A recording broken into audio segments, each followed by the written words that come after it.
So when I'm turning into turn one. Yeah, you got to simulate your lap while we do this. I hate NASCAR. How you doing, Dave? Can you hear this? Yeah, I can absolutely hear that. I'm doing great. How are you doing? Good. Enjoying this nice office Like furniture we passenger have right now. Yeah, right. So let's talk about Lightning Lap, shall we? Well, let's. You showed up this year. You ended up driving 4 cars, which is the most of anybody this year. What were you thinking going into it? Slightly nervous because I felt like I was a little rusty. Didn't have any track time between last year and this year. Mm-hmm. Usually you get a media event or something to get the rust off where we go out to Groton during 10 Best. Yeah. And this year just kind of went into it cold, so. And it turns out that didn't matter at all. Not really, no. Yeah, so you had the BMW M2, the BMW M3, the Nissan Z NISMO, and the Ford Mustang Dark Horse. A pretty sweet package of cars. Yeah, I love them. Rear drivers, they're always they're the funnest for me. Always the most enjoyable. Yeah. First up is the BMW M2. Tell me a bit about this car. It's extremely powerful. Part of the little bit of the backstory with Lightning Lap is that we often spot check each other just to make sure our times are in the ballpark. And having been warmed up with this Dark Horse and the Z, I was pretty familiar with the powerful rear drivers this year. So I jumped in the M2 and ended up turning a pretty decent lap in it. Yeah, I'd say so. Now, BMW says this thing has 453 odd horsepower, but on its worst day. They must be counting like every other horse. Because this thing on the front straight out-accelerated the E-Ray, the Corvette E-Ray, right? That's correct. That's insane. I think we talked about the same thing last year, how the BMW horses are very big horses. Maybe they're still working on that metric conversion. They don't have the math quite down. So walk me through what's happening now. Getting slowed down for turn one. Really patient on the throttle here because it is a big swell of torque that hits. You can see it kind of step out a little bit right there. And I did not get through this corner well at all this year. My picture window was way off. I'm looking over here and I need to be looking over here, and it was just an absolute nightmare for me. But wiggling through Snake here. But you've got such a brawny car that you really have to be judicious with that throttle application, right? Yeah. But once you can give it, you're... Yeah, once you got it pointed straight, it's to the floor. Mm-hmm. And the transmission shifts so hard. You think that the shifts it's going to break free, but it just goes. How was the confidence through the climbing S's? It's good. Steering wheel telling you what you need to know? No. No, it's standard BMW, It's very direct and quick, but there's really no feel through it at all. And the seats, this isn't really the right spec car to have here. It's got the base seat in it. The carbon fiber buckets would have been, lighter and provided way more lateral grip and the stability in the car. And this one also had a sunroof, too. Yeah, so I've never seen an M2 with a sunroof. So you're carrying that away around. Right, yeah. But they do one with a carbon fiber roof, which would have been way better. Yep. But still, big braking zone here. 140 on the back straight. Yeah, How did the brakes hold up? They're really good. Yeah? Yep. These are just cast iron rotors, too. They're nothing fancy. Yeah, they don't offer anything above that. That's pretty impressive how abusive, we are at these cars at this track that, pretty straightforward braking package can withstand it, right? Yeah, the brake zones here are just treacherous on stuff. So the technical bit here, how's the car feeling?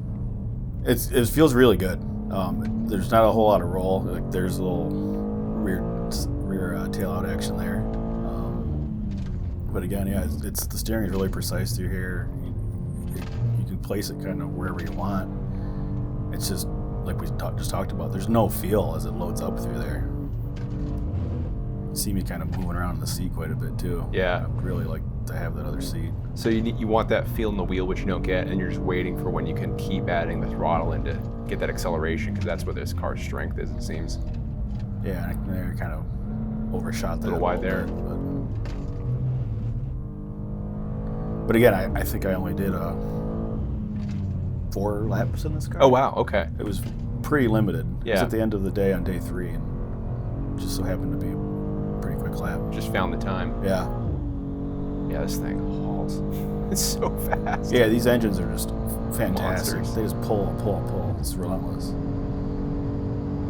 And a 256.9. Felt pretty good about that lap, I think. Yeah, I think that was better than the last M2 competition, if I remember correctly. Yeah. Yeah. Next up, we have the Nismo Z, which requires a little bit of an explanation because there's a bit of a story behind the Nismo Z at Lightning Lab, right? There is. What happened? The last time we had one there, the brakes failed epically into turn one, and testing with director Dave Vanderwerp hit the wall. I think it was triple-digit speeds.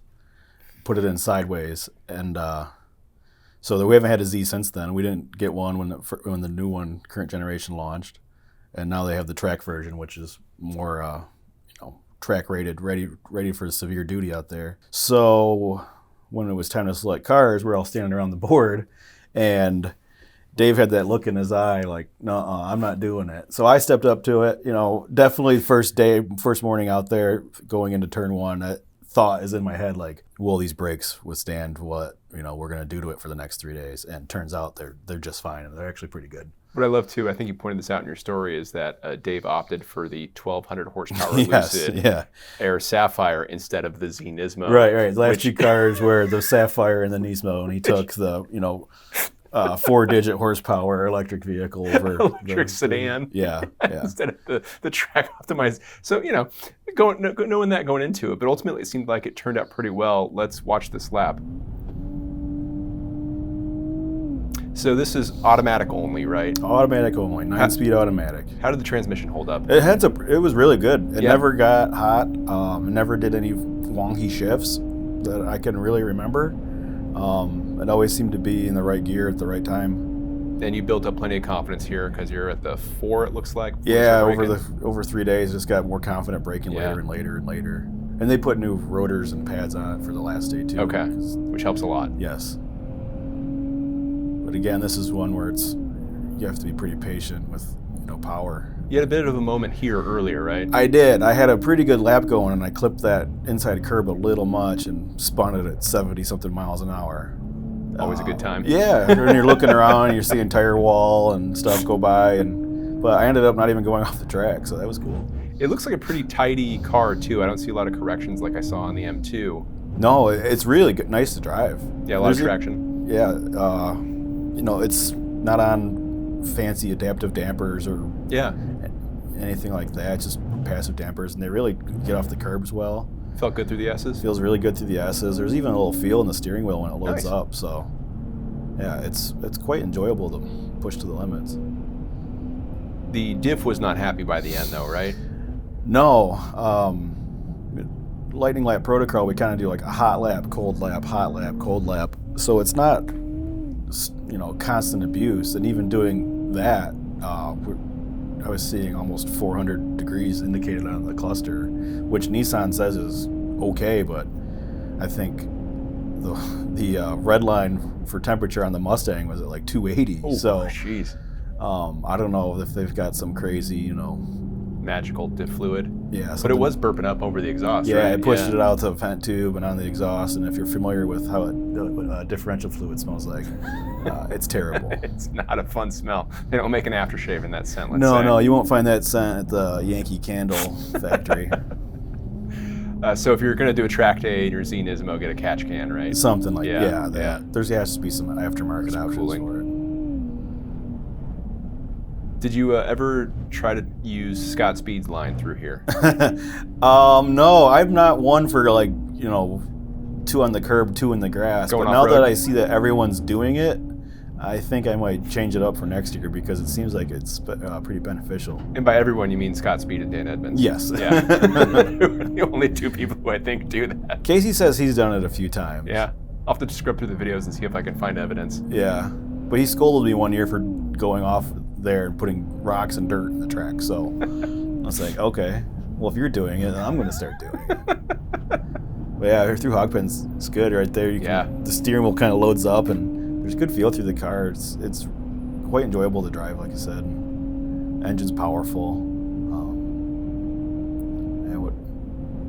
137, 6 at the line. 256.2 is not too shabby at all. That's solid like time. That's almost right there with when we first had the GTR there way back in the day. That's remarkable. It's almost GTR quick. Yeah, so, for a rear drive car. Yeah. Let's switch over to the Mustang Dark Horse. You are no strangers to Mustangs at VIR for Lightning Lab. No, I think I've earned the name Mr. Mustang. It's a perfect too because I know you're a fan of the car. I love Mustangs. I have a 66 that my dad and I started restoring in 1998, and it's still on stilts in the garage. Maybe one day that'll be done. But yeah, I've always been a fan of Mustangs. Usual restoration story, right? Yeah. Right, yeah. So the Dark Horse is the latest generation. It's the track-oriented version. It's a remarkably heavy car, right? Yeah. Somehow they've packed on some pounds, and it's over 4,000 pounds, and just 40 something off of the GT500, which is insane. Yeah, no one really wants to speak about where the weight is in the car or why it's there, but it's there, and it's unfortunately it's kind of noticeable. But it turns out, with regard to lap time, it didn't really hurt that much, right? No, yeah. I mean you have more power this year, more tire too.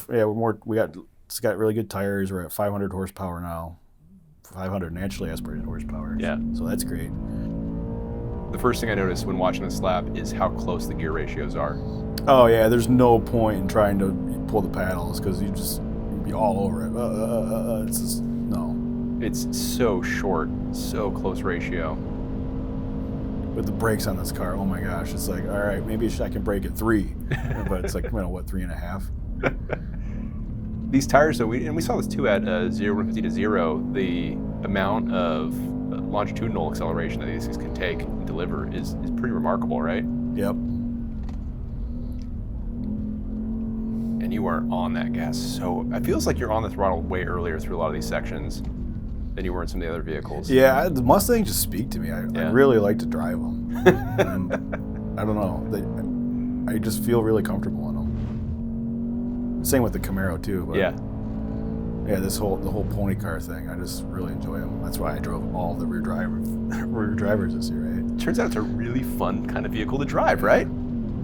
It's so good through here. Just kind of like a little lift there. I can't commit to full throttle. I'm not Patrick Long or Scott Speed or Jordan Taylor. Not yet. Not yet. that NASCAR was going 160 through there. Yeah. Isn't that insane? Yeah. The S's. This pony car's a little different from that one. A lot heavier, a little bit that less Camaro's tire a little different. Little cash there, but otherwise it seems, for how aggressive you're on the throttle, it's hooked up. It's pretty well hooked up. Brakes hold up strong? Yeah. The brake package is so good on this vehicle. How was the steering communication? I feel like it's kind of gotten a little dull from last generation to now, but it's still good. But you're sensing that heft, especially, we mentioned the tires can take a lot of acceleration and braking, but laterally. Yeah, at 200 and something pounds more than the last Mach 1 we drove here is significant. Yeah. You almost just feel it in your core, like the car's definitely got a lot more weight wanting to push out. You can sense the heft of the thing throughout. This is pretty ugly right here. I kind of got screwed up because somebody told me to look for the Michelin Man on the bridge when you go through there. Yeah. I've never done that before, and for whatever reason, I started doing it right there, and I totally got misplaced going over that blind hill there. But I don't know, it worked out. So yeah, it seems like it didn't hurt you too much. If it's ugly and it works, it's not ugly, right? Right. Maybe. I don't know. Yeah, but the brakes, they just keep working. It's like you have to remind going from vehicle to vehicle. When you get in this one, you have to remind yourself that, like, all right, all my braking points are 50, 75 feet later, 100 feet. How did the automatic hold up throughout the lapping? It gets warm. The light would start to turn orange, I guess, before it gets to red. And you'd get these weird, funky downshifts and occasional like ghost gears where it's like, I don't know where I need to be. But I would much rather have the manual gearbox here. I think that it might even be a little better. You think so? Yeah. Yeah, even though you don't get the advantage. You get a little bit more control out of it. And it's going to be lighter, so anytime you can take weight out of the car. We come now to the BMW M3, which takes a little bit of... We need to give a few caveats before we watch this lap, right? Yes, absolutely. So, BMW homologates 4 tires for this vehicle, which is kind of crazy. 1 for each wheel? Yeah, 1, so you can have 4 different tires on it. Some people might actually do that, 10 years from now. So it shows up on Pirelli PZ4s, which is not really the track tire. Yeah. The optional tires are Michelin Pilot Sport Cup 2s and P0 Corsas. Something like that. PZ C4s. Yeah. So the first 2 days I'm on there's only one set of Cup 2s that had arrived for it. And first 2 days I just stayed on the PZ4s trying to learn the vehicle. And day 2 I pushed it pretty good. But in my head I thought that I had a pair of set of Cup 2s to go to for day 3. And that would be the time to really push it, really, really send it in spots where maybe you don't send it as hard in day 1 or day 2. Just because it's not, the risk versus reward, especially on the PZ4s. Yeah. So we go to put the tires on, and the front tires are not the right size. We overnight a set. They show up in their Cup 2Rs from the M4 CSL. So long story short is we never got a lap on the sticky track tires, which is unfortunate. We've been talking to them. We're going to try to get the car back next year because I think it's going to do really well on a stickier tire. As it should. And, just so everybody knows, for our testing protocol, we don't want to mix and match tires. We want to illustrate what the car is like on the tire that it actually comes with from the factory. That's super important to the testing. So why risk it? So when we watch this lap, just know it's more of a warm-up lap than it's a pretty fast warm-up lap. It's not a 10/10. It's more of like an 8/10 lap because there's definite spots where... It is the fastest lap you did of the group. Yeah. Yeah, so there's that. There's that. It's not representative of what the M3 can do. Right. All right. Yeah. But much like the M2, this is a very fast car. Yeah, these engines are just rockets. I mean, the M4 CSL last year, we kind of showed in data that it's making way more power than advertised, just based on its speed in the front straight. I appreciate that. I like having more than the advertised number. Yep. It's a good feeling. So again, it's on PZ4s. It's kind of like tiptoe through here a little bit. Mm-hmm. How was the traction, especially versus the M2 with the power delivery? Well, being all-wheel drive, you can just really lay into it. Yeah. And that's something with last year at the M4 CSL, which this car is basically, the 4-door all-wheel drive version of that. You can just get into the throttle so much sooner than you could with the M4. I know you didn't have the right tires, but were you able to sense any kind of disadvantage from having driven front wheels on this car? No. Just all traction all the time? All traction all the time, yeah. Still cooking pretty good. Yeah, it's still pretty good, even on the PZ4s. Yeah. But you could, like going into that, you could hear me get out of the throttle pretty soon, just kind of roll through it. Same there, it's not really attacking that brake zone. It's pretty slow through here.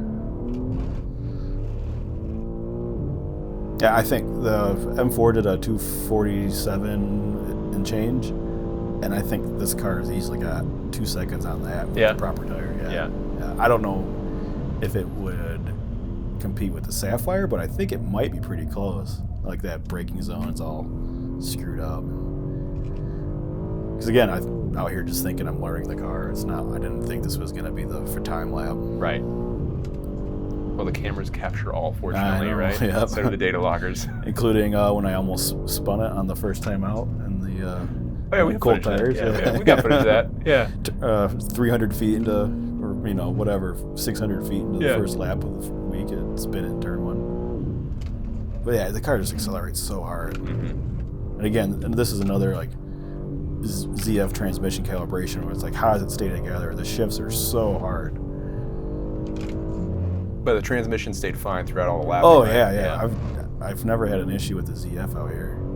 They just bang gears time after time. Nail those curbs, car soaks it up. Yep. And then again, like, kind of screwed up there. There's where you enter back onto the full course right there. There's, over the last couple of years, the grooves have gotten pretty good from the full course traffic, and you can kind of hear it there where it's skipping across in the brake zone. That's something you kind of got to have in your head too, because if it jumps around too much, you're going to blow through that corner.